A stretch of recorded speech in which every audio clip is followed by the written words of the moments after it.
I'm here for the body.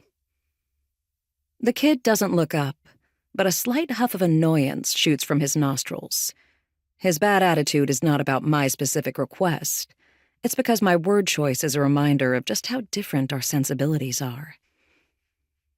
Funeral directors, morgue attendants, medical examiners, and organ donation coordinators. All part of the same ecosystem, but not without friction. You'll rarely hear someone at a funeral home say body or corpse or cadaver. With them, it's always the departed, the deceased, or, more likely, just the first name of whomever kicked the bucket. Any title that stresses humanity. Insert eye roll emoji. Medical examiners are more clinical. They usually go with the subject, or just boil things down to a case number. I, however, am here for the body. It's a carcass, for fuck's sake. Bone and blood and meat, now woefully void of the previous electrical current that once helped it wiggle around. The funeral industry is a world that most people find unsettling, even frightening. It's an uncomfortable reminder of their own inevitable end. Most folks would rather just pretend we go on living forever, doing anything they can to ignore the crushing existential truth that one day, a day not too far off in the grand scheme of things, we'll all end up on the slab.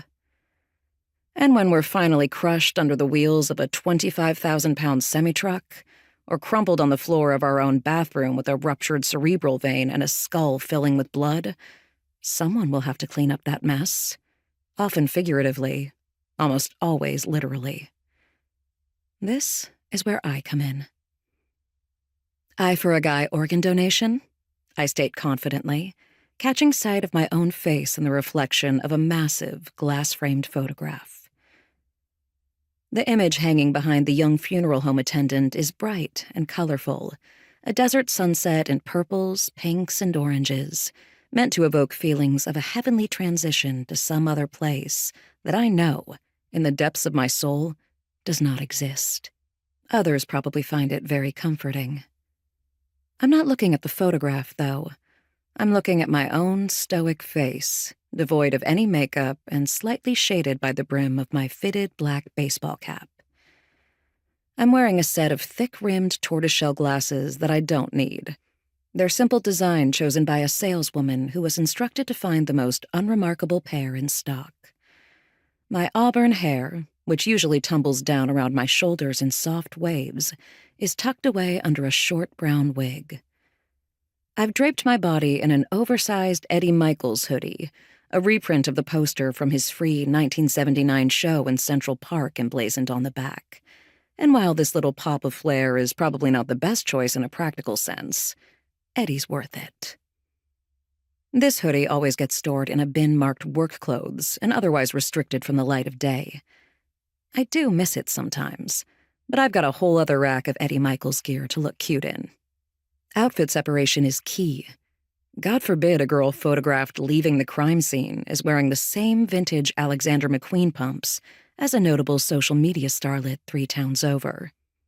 Regardless of the care I've taken to blend in, I still wield an incredible power. This kid behind the counter will inevitably bend over backward for me, not just because I'm particularly skilled at what I do, and I am skilled at what I do, but because I also employ a mighty force of nature that has tempted heroes and toppled empires, a power that will reign over brains or brawn for centuries to come. Even in this humbled state, tucked away under all this cover, I still look fucking amazing. What am I supposed to do? Lie about it? In my own internal monologue? I assure you, I think this with no self-congratulation at all. It was luck that brought me here, not skill. And if I ever meet my biological parents, I'll be forced to hand over this Best in Show trophy to their phenomenal genes. A body is just a body, and my body happens to be one that people enjoy.